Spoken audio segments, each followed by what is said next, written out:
খালেদা জিয়াকে নিয়ে ফজলুল হক মিলনের আবেগঘন পোস্ট। কি সেই পোস্টে জানাচ্ছে হাবিব সাহেব? ফজলুল হক মিলন লিখেছেন, হে পরওয়ারদিগার, আজ আমি তোমার দরবারে দাঁড়িয়েছি এক টুকরো ভাঙা হৃদয় নিয়ে।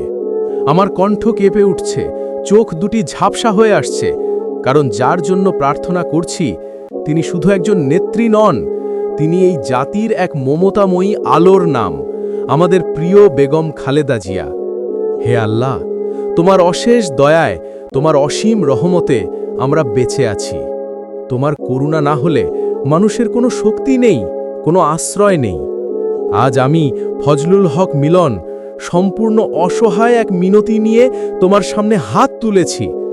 হে রব্বুল আলামিন, যার প্রতিটি হাসিতে মানুষের সান্ত্বনা মেলে, যার প্রতিটি সিদ্ধান্তে দেশপ্রেমের সুবাস ছড়ায়, সেই মহান মানুষটি আজ অসুস্থতার কঠিন পরীক্ষায় দাঁড়িয়ে।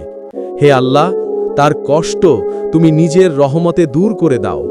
যে ব্যথায় তার দেহ ভারী হয়ে এসেছে, তুমি সেই ব্যথাকে হালকা করে দাও।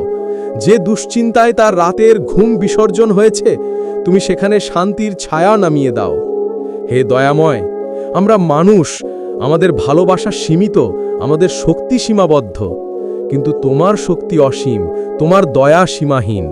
তুমি চাইলে সাগর থেমে যায়, পাহাড় নত হয়, মৃত্যুর দ্বার থেকেও মানুষ ফিরে আসে। হে আল্লাহ, তুমি যদি চাও আমার নেত্রী আবার উঠে দাঁড়াবেন, হাসি মুখে মানুষের পাশে দাঁড়াবেন, জীবনের আলো আবার তার চোখে ঝলমল করবে।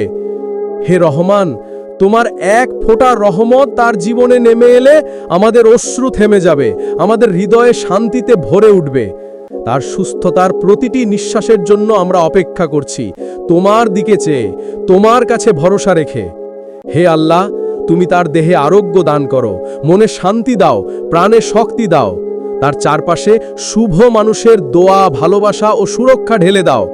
আর আমাকে, তোমার এই সামান্য বান্দাকে ধৈর্য দাও, শক্তি দাও, এবং নেত্রীকে নিয়ে যেন আরো অনেক দিন মানুষের সেবা করতে পারি, এই প্রার্থনার তৌফিক দাও। হে আল্লাহ, এই অশ্রু ভেজা দোয়া তুমি কবুল করো। তার সুস্থতার সংবাদ যেন বাতাসে ভেসে আসে, মানুষের মুখে আবার আনন্দের আলো ফুটুক। আমিন।